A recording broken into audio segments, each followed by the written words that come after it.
This is Charles Spurgeon's Morning by Morning Devotional for today, March 12th, 2025. Let's read. You shall love your neighbor. Matthew 5:43. Love your neighbor. Maybe he is very wealthy and you are poor, living in your little cottage next to his lordly mansion. Every day you see his vast property, his exquisite possessions, and his lavish feasts. God has given him these gifts. Do not covet his wealth, and think no harsh thoughts concerning him. Be content with your own situation, if you cannot improve it, but do not look upon your neighbor and wish that he were as you are. Love him, and then you will not envy him. Perhaps, on the other hand, you are rich, and some poor families live near you. Do not refuse to acknowledge them as your neighbors. Recognize that you are obligated to love them. The world calls them your inferiors. In what way are they inferior? They are far more your equals than they are your inferiors. For God made from one man every nation of mankind to live on all the face of the earth. Acts 17:26. Maybe your coat is better than theirs, but you are by no means better than they are. They are people, and what are you more than that?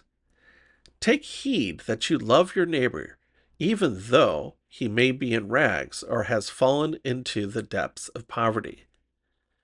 But maybe you say, I cannot love my neighbors because despite all I do, they respond with ingratitude and contempt. That is even more reason for you to demonstrate the heroism of love. Would you be a featherbed warrior instead of bearing the rough fight of love? He who ventures the most will win the most.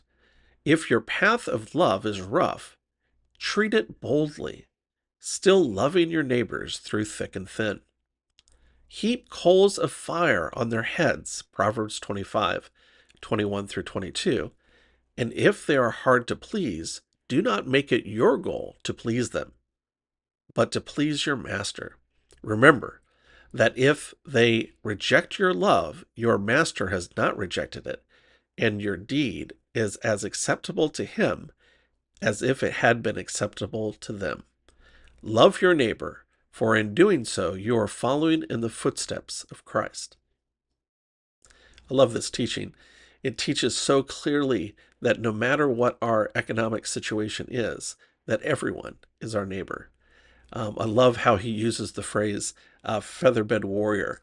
Are we so much of a featherbed warrior, so weak in our faith and in our love for others that we cannot love them even when they reject our love? This is true with any relationship, not just the relationship with our neighbors. Are we featherbed warriors in which we cannot continue to love someone when they push back, or continue to love someone when they are harsh with us or just reject us? Are we featherbed warriors and we cannot be able to climb the mountain of the opposition to our love? So I love this phrase. This is absolutely beautiful. If you'd like this modern version of Spurgeon's devotionals, I have links to this modern version, which are available for free on Kindle. These are affiliate links and they are below the video. Please enjoy. May God richly bless your day today.